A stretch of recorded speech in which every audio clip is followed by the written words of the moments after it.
Shalom Bapak Ibu yang dikasihi Tuhan. Bapak Ibu, Tuhan memperlengkapi kita dengan begitu banyak potensi. Tuhan memberi kepada kita berbagai macam talenta dengan sebuah tujuan supaya kita berbuah.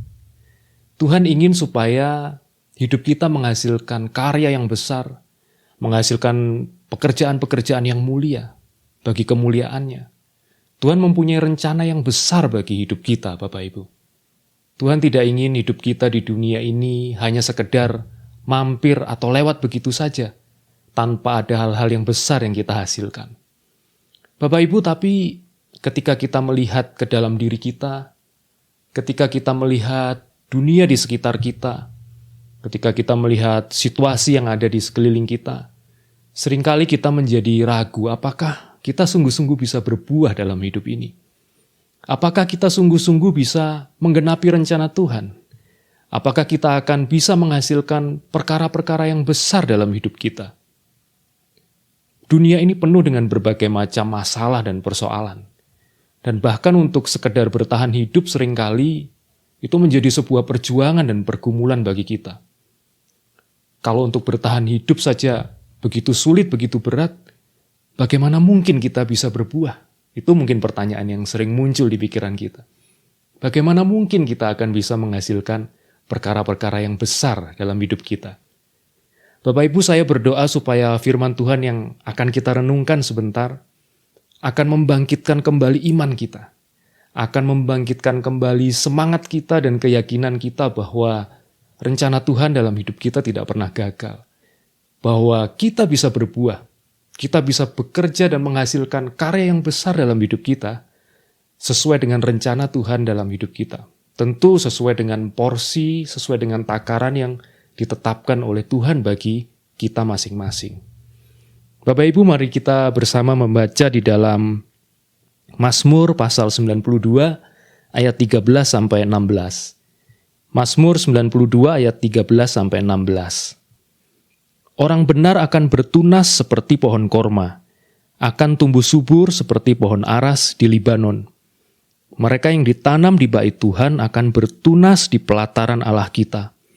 Pada masa tua pun mereka masih berbuah, menjadi gemuk dan segar, untuk memberitakan bahwa Tuhan itu benar, bahwa Ia gunung batuku dan tidak ada kecurangan padanya.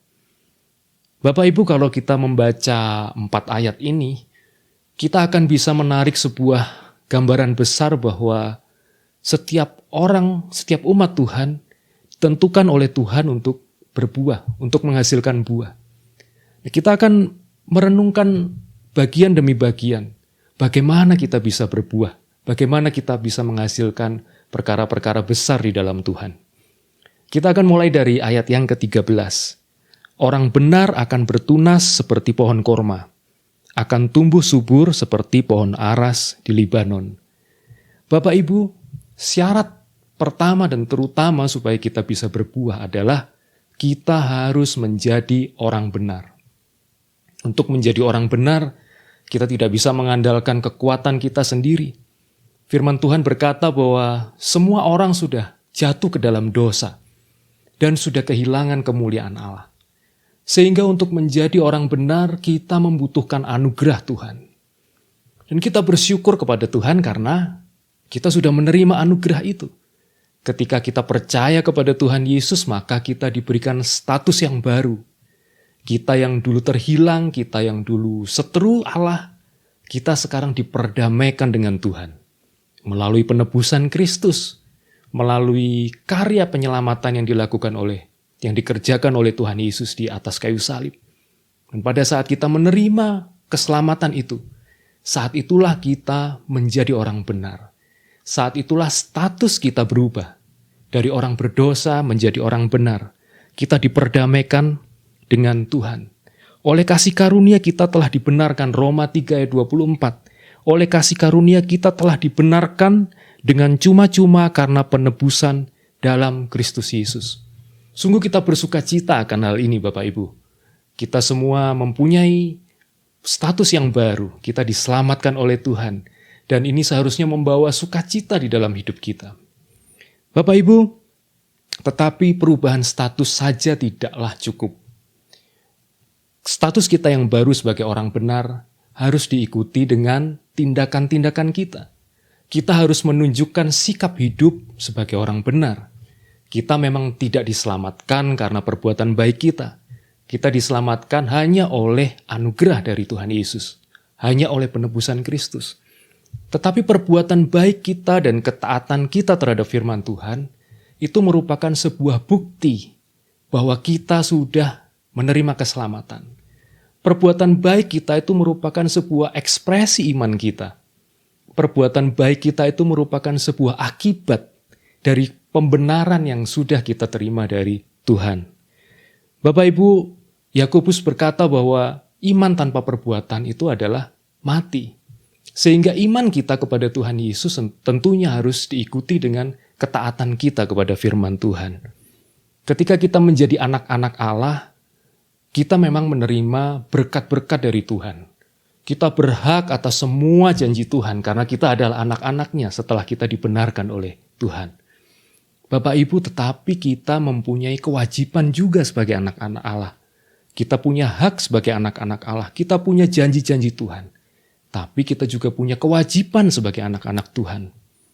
Bapak Ibu, apabila ada seorang anak yang diadopsi oleh sebuah keluarga, maka tentu anak ini akan mendapatkan kasih sayang dari orang tuanya yang baru. Anak ini akan mendapatkan pemeliharaan dari orang tuanya yang baru. Anak ini bahkan mungkin akan mendapat bagian warisan. Secara hukum anak ini sah mendapat warisan dari orang tuanya. Bapak Ibu, tetapi pada saat yang sama, anak yang diadopsi ini terikat kepada peraturan-peraturan di dalam keluarganya. Di dalam keluarganya yang baru. Dia harus taat kepada peraturan-peraturan yang diberikan oleh orang tua adopsinya itu. Demikian juga kita, Bapak Ibu. Kita sekarang menjadi anak-anak Allah. Dan kita terikat kepada peraturan-peraturan, kepada firman Tuhan. Bapak Ibu, sebagai orang benar, ada dua hal yang harus kita lakukan. Yang pertama, kita menerima keselamatan. Status kita dibenarkan oleh Tuhan. Dan yang kedua, kita harus terus hidup di dalam kebenaran. Setelah kita dibenarkan oleh Tuhan, maka kita harus terus hidup di dalam kebenaran firman Tuhan. Bapak Ibu, kita akan melihat bagian selanjutnya, bahwa orang benar akan bertunas seperti pohon korma, akan tumbuh subur seperti pohon aras di Libanon. Kita akan sejenak melihat seperti apakah pohon korma dan pohon aras di Libanon itu, supaya kita memperoleh sebuah pemahaman mengapa Tuhan memberi inspirasi kepada pemazmur ini untuk menggambarkan orang benar itu seperti pohon korma dan seperti pohon aras Libanon.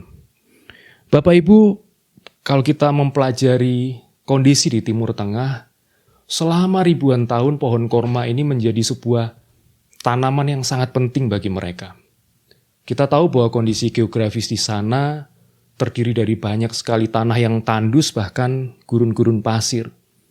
Dan pohon korma mempunyai sebuah sifat yang sangat unik bahwa dia mampu bertahan hidup di tengah kondisi yang gersang.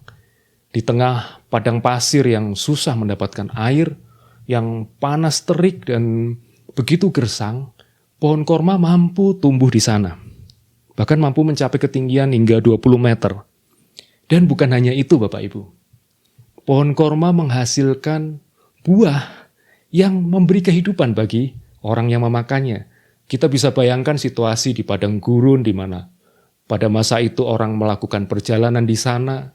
Dan pohon korma menjadi sesuatu yang berharga karena di tengah padang gurun yang memiliki situasi yang ekstrim seperti itu, maka pohon korma ini menyediakan sumber makanan bagi orang-orang yang melakukan perjalanan di sana. Bapak Ibu, kita melihat bahwa pohon korma ini bukan hanya mampu bertahan dalam situasi yang sulit, bukan hanya dia mampu hidup dan tumbuh di dalam situasi yang gersang, yang sulit, tetapi dia menghasilkan buah yang mampu memberi kehidupan bagi banyak orang. Nah, rupanya ini yang ingin digambarkan oleh pemazmur, oleh Tuhan yang memberi inspirasi kepada pemazmur ini, bahwa orang-orang benar kita bisa hidup dalam situasi yang sulit. Kita bisa bertahan hidup dalam kondisi yang gersang sekalipun. Dan bukan hanya sekedar bertahan hidup, tapi kita bisa menghasilkan buah dan memberi kehidupan bagi banyak orang. Bapak Ibu, yang berikutnya orang benar digambarkan seperti pohon aras Libanon. Bapak Ibu, kalau kita membaca di sepanjang perjanjian lama, maka sebagian besar penulis yang menyebutkan tentang pohon aras Libanon ini biasanya merujuk kepada untuk menggambarkan suatu sifat yang megah, menggambarkan kemegahan, menggambarkan kekuatan, menggambarkan keagungan. Bahkan literatur-literatur lain di masa itu, di masa-masa sebelum Masehi, biasanya mereka yang berasal dari Timur Tengah, biasanya mereka memang menggunakan pohon aras Libanon ini untuk menggambarkan hal yang sama. Menggambarkan kekuatan, kebesaran, menggambarkan keagungan. Memang bentuk fisik dari pohon ini begitu besar, begitu agung. Dia bisa mencapai ketinggian 40 meter dan diameternya bisa mencapai 2,5 sampai 3 meter. Pohon aras ini dipakai untuk bangunan-bangunan mewah di masa itu. Istana Raja Daud dibangun dari kayu aras Libanon. Begitu juga bait Allah yang dibangun oleh Salomo, dibangun dengan kayu aras dari Libanon. Bapak Ibu, pohon aras di Libanon ini tumbuh di lereng-lereng gunung dan mereka mendapat terpaan angin yang sangat kencang di gunung-gunung di Libanon. Tetapi pohon ini bisa tumbuh sejak dia kecil, dia berakar begitu dalam, dia bisa bertumbuh menghadapi kondisi cuaca yang ekstrim, menghadapi angin kencang, dia tidak roboh, tapi dia tumbuh kuat sampai mencapai ketinggian yang seperti yang saya sebutkan tadi, bisa mencapai ketinggian hingga 40 meter. Dan pohon ini menjadi sebuah kebanggaan juga bagi negara Libanon. Kalau saudara melihat bendera Libanon hari ini, bendera Libanon ini menggunakan pohon aras sebagai lambangnya, sebagai gambar di bendera itu. Bapak Ibu, dari sini kita bisa mendapatkan pengertian bahwa Tuhan juga memanggil kita untuk melakukan perkara-perkara yang besar. Tuhan memanggil kita untuk melakukan perkara-perkara yang agung, yang mulia. Di tengah situasi yang berat, di tengah terpaan angin kencang, di tengah situasi yang tidak mendukung, kita tetap bisa bertumbuh, kita tetap bisa menghasilkan karya yang besar, karya yang agung. Bapak Ibu, dua gambaran ini memberi pengertian kepada kita. Seperti pertanyaan yang saya ajukan di awal tadi. Apakah kita bisa berbuah? Apakah kita bisa melakukan perbuatan-perbuatan yang besar di tengah situasi yang sulit? Bapak Ibu, ayat 13 ini menunjukkan kepada kita bahwa kalau kita menjadi orang benar, kalau kita hidup dalam kebenaran, maka kita bisa berbuah, kita bahkan bisa melakukan perkara-perkara yang agung, yang mulia, bahkan di dalam situasi yang tidak mendukung, di tengah situasi yang gersang, di tengah situasi yang sulit, kita tetap bisa berbuah dan bertumbuh dan menghasilkan karya-karya yang besar. Bapak Ibu, saya mengajak Bapak Ibu untuk merenungkan apa hal yang terbaik yang bisa kita lakukan dengan posisi kita sekarang, dengan pekerjaan kita hari ini. Ibu-ibu rumah tangga, ibu-ibu bisa menjadi berkat bagi banyak orang. Mendidik anak-anak dengan baik, menjadi berkat bagi tetangga-tetangga, menjadi berkat bagi lingkungan di sekitar, di gang, di kampung, di perumahan di mana ibu-ibu tinggal. Memberi contoh yang baik, tidak ikut menyebarkan gosip kepada tetangga misalnya. Tetapi memberi contoh yang baik, memberi pengaruh yang positif kepada orang lain. Mendidik anak-anak dengan baik. Bapak Ibu yang bekerja sebagai karyawan, Bapak Ibu bisa menjadi karyawan yang baik, melakukan pekerjaan dengan excellent, menjadi berkat bagi perusahaan di mana Bapak Ibu bekerja, di tengah situasi yang sulit seperti sekarang ini. Bapak Ibu mungkin ada yang berprofesi sebagai driver ojek online misalnya. Bapak Ibu bisa menjadi berkat di situ. Bapak Ibu bisa melakukan pekerjaan dengan baik, menjadi berkat bagi komunitas, bagi lingkungan di mana Bapak Ibu bekerja. Sebagai pengusaha, Bapak Ibu bisa menjadi berkat bagi rekan bisnis, Bapak Ibu bisa memikirkan bagaimana meningkatkan kesejahteraan karyawan dan sebagainya dan sebagainya. Kita juga bisa menjadi berkat bagi pelayanan kita bagi sesama. Menjadi berkat dalam pelayanan kita di gereja misalnya. Mari saya mengajak Bapak Ibu untuk merenungkan dan memikirkan. Apa yang bisa kita lakukan? Perbuatan-perbuatan baik apa yang bisa kita lakukan? Di dalam pekerjaan kita, di dalam tugas dan tanggung jawab kita setiap hari. Kalau kita menjadi orang benar, kita bisa berbuah. Kita bisa memberi kehidupan bagi banyak orang. Dan kita bisa menghasilkan perbuatan-perbuatan yang besar bagi Tuhan. Bapak Ibu, kita akan melanjutkan ke ayat ke-14. Di dalam ayat 14, Mazmur berkata demikian, mereka yang ditanam di bait Tuhan akan bertunas di pelataran Allah kita. Bapak Ibu, untuk berbuah kita perlu ditanam di bait Tuhan, di pelataran bait Tuhan. Hal ini berbicara tentang dua hal. Bait Tuhan yang pertama menggambarkan tentang ibadah kita kepada Tuhan. Bapak Ibu, saat ini di tengah masa pandemi, mungkin ada sebagian dari Bapak Ibu yang belum bisa datang ke gereja. Buat Bapak Ibu yang bisa datang ke gereja, Bapak Ibu bisa tetap setia beribadah kepada Tuhan, tentu dengan sambil memperhatikan peraturan-peraturan dan memperhatikan prosedur-prosedur keamanan untuk menjaga kesehatan kita semua. Bapak Ibu bisa tetap setia datang dan beribadah kepada Tuhan. Buat Bapak Ibu yang beribadah dari rumah, Bapak Ibu juga bisa tetap setia mengikuti kebaktian setiap hari Minggu. Setiap pujian dan penyembahan dinaikkan, Bapak Ibu mengikuti dengan baik. Setiap firman Tuhan yang disampaikan juga Bapak Ibu mendengar dan menerimanya, menanamkannya di dalam hati Bapak Ibu semua. Bapak Ibu, kita perlu tertanam di dalam ibadah kita, khususnya di gereja di mana kita digembalakan. Hanya dengan demikianlah kita bisa bertumbuh. Hanya dengan tertanam di dalam gereja di mana kita digembalakan, tertanam di dalam ibadah kita kepada Tuhan, maka di situ kita bisa menerima makanan rohani dan kita bisa bertumbuh menjadi kuat dan bahkan berbuah di dalam Tuhan. Dan berikutnya, yang kedua, bait Allah ini juga bisa berbicara tentang hadirat Tuhan. Bapak Ibu, kita perlu tertanam di dalam hadirat Tuhan setiap hari dalam perjalanan hidup kita.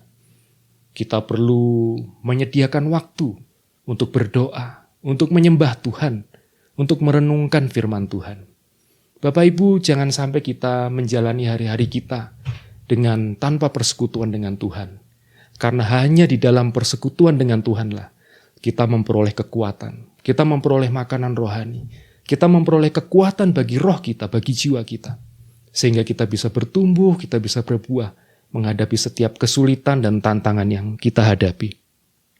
Bapak Ibu, di dalam Tuhan kita akan berbuah.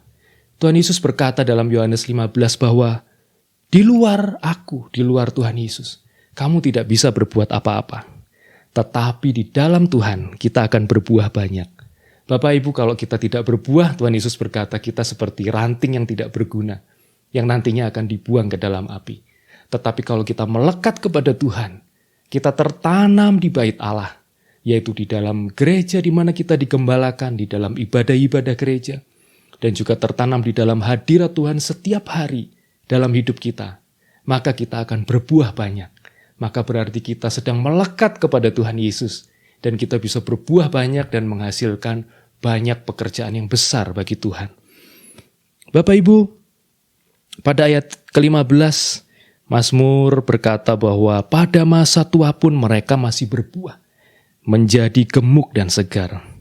Bapak Ibu, buah yang dihasilkan oleh orang-orang benar dan orang-orang yang tertanam di bait Allah adalah buah yang jangka panjang, bukan hanya sesaat saja kesuksesan atau keberhasilan pendek atau jalan pintas kesuksesan semu yang kita raih.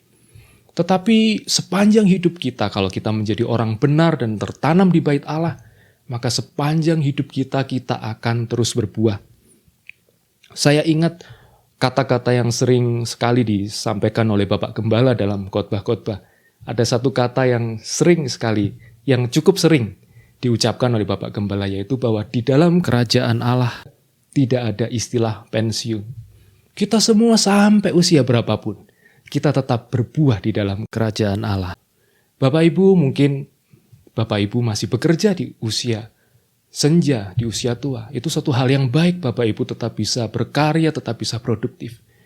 Kalaupun Bapak Ibu terpaksa atau memang harus pensiun dari pekerjaan, Bapak Ibu tetap bisa berbuah. Bapak Ibu bisa memberikan nasihat yang baik kepada generasi yang lebih muda.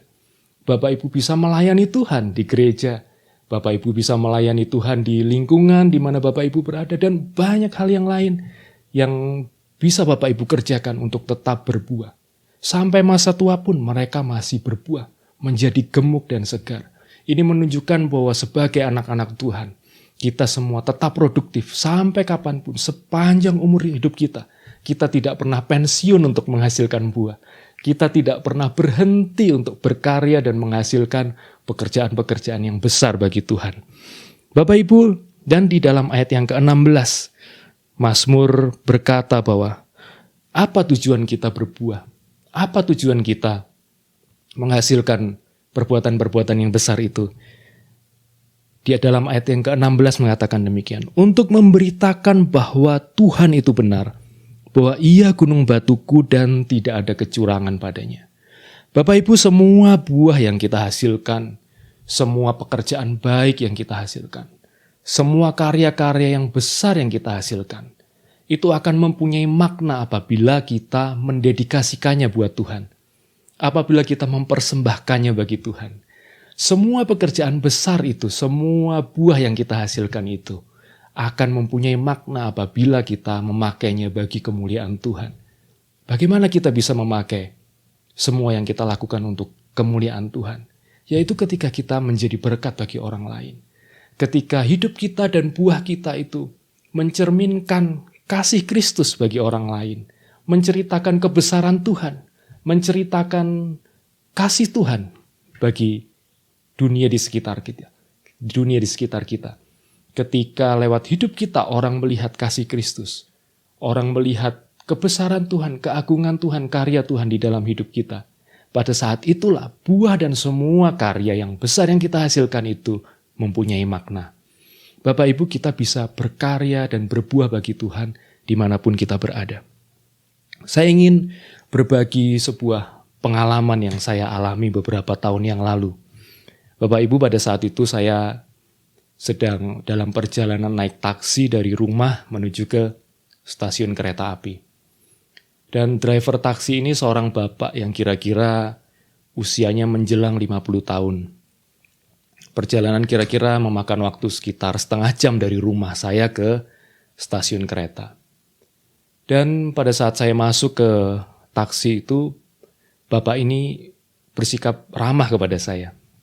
Dia mengajak saya ngobrol dan ya awalnya basa-basi.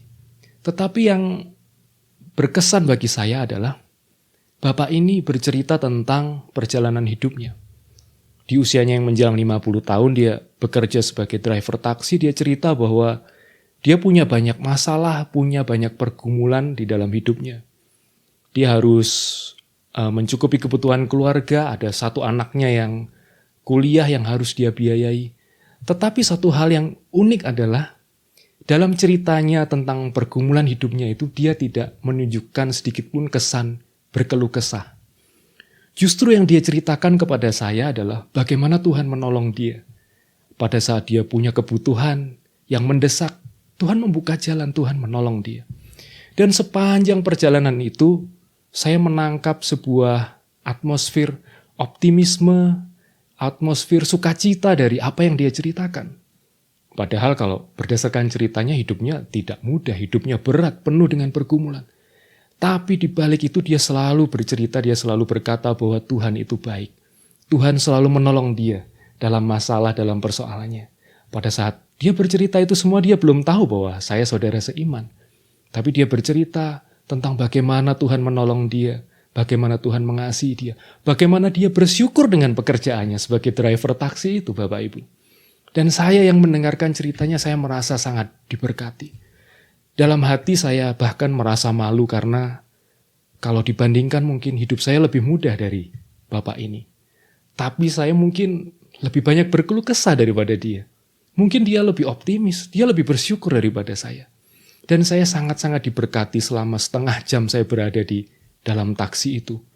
Bahkan mungkin saya mendapat berkat yang sama seperti kalau saya mendengarkan firman Tuhan atau mendengar khotbah atau mendengarkan sharing di kelompok sel.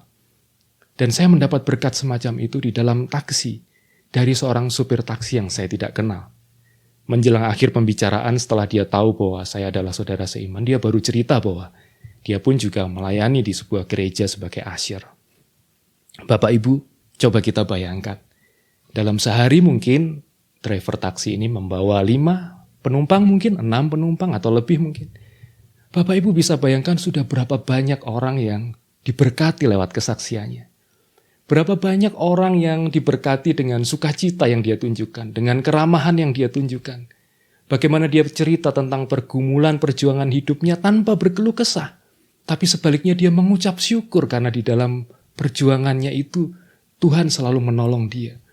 Bapak Ibu bahkan mungkin, saya tidak tahu mungkin, ada di antara penumpangnya yang mungkin pada akhirnya menerima dan mengenal kasih Kristus. Menerima Tuhan Yesus lewat kesaksiannya.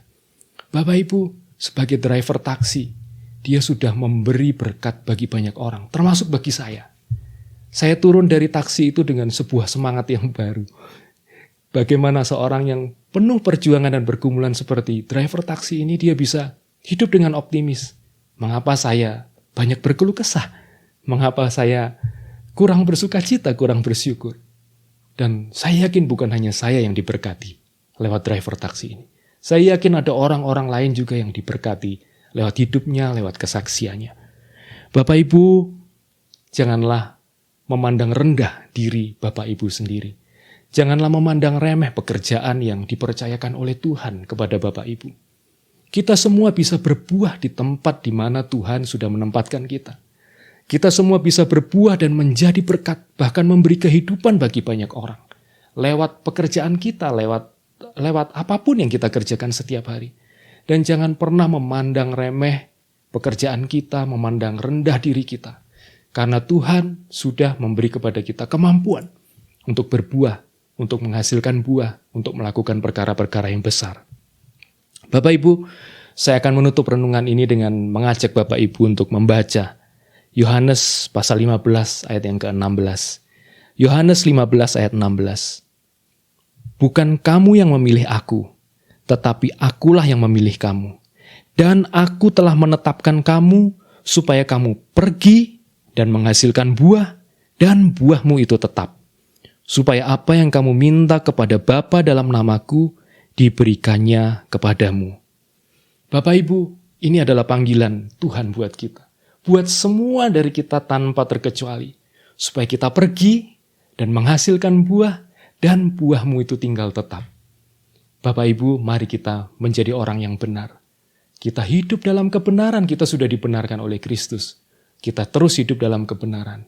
Dan yang kedua, kita tetap tertanam di dalam bait Allah. Di gereja di mana kita dikembalakan, dan kita tertanam setiap hari di dalam hadirat Tuhan, di dalam firman Tuhan, dalam persekutuan dengan Tuhan. Maka kita akan berbuah di tengah situasi yang sulit. Kita akan berbuah memberi berkat, menjadi berkat bagi banyak orang. Dan kita akan menghasilkan perbuatan-perbuatan yang besar bagi Tuhan di dalam hidup kita. Sehingga hidup kita tidak sia-sia. Hidup kita di dunia ini tidak sekedar lewat begitu saja. Tapi ada arti, ada karya yang besar yang kita hasilkan dalam hidup ini. Mari kita berdoa. Tuhan Yesus, kami berdoa supaya firman Tuhan yang kami dengar hari ini tertanam dalam hati kami, bertumbuh dalam hati kami. Tuhan tolong kami supaya kami senantiasa berbuah dalam hidup ini, melakukan perkara-perkara yang besar, karena Tuhan sudah menyediakan potensi dan talenta dalam hidup kami. Tolong kami untuk menjadi orang benar, tolong kami untuk senantiasa melekat kepada Tuhan, supaya hidup kami berbuah. Terima kasih Tuhan, di dalam nama Tuhan Yesus. Amin.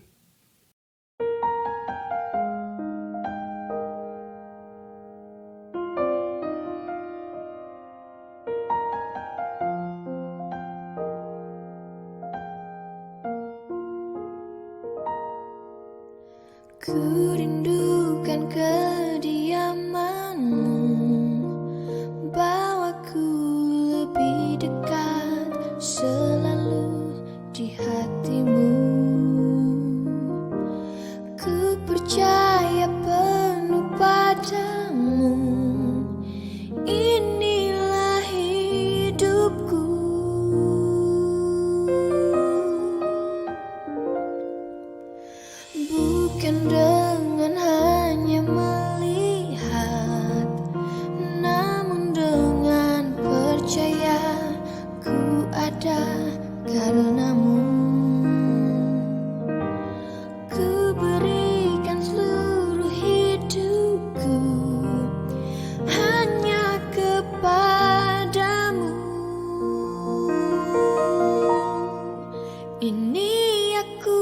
Tuhan, bejana kasih-Mu, ajarku setia, seturut kehendak-Mu.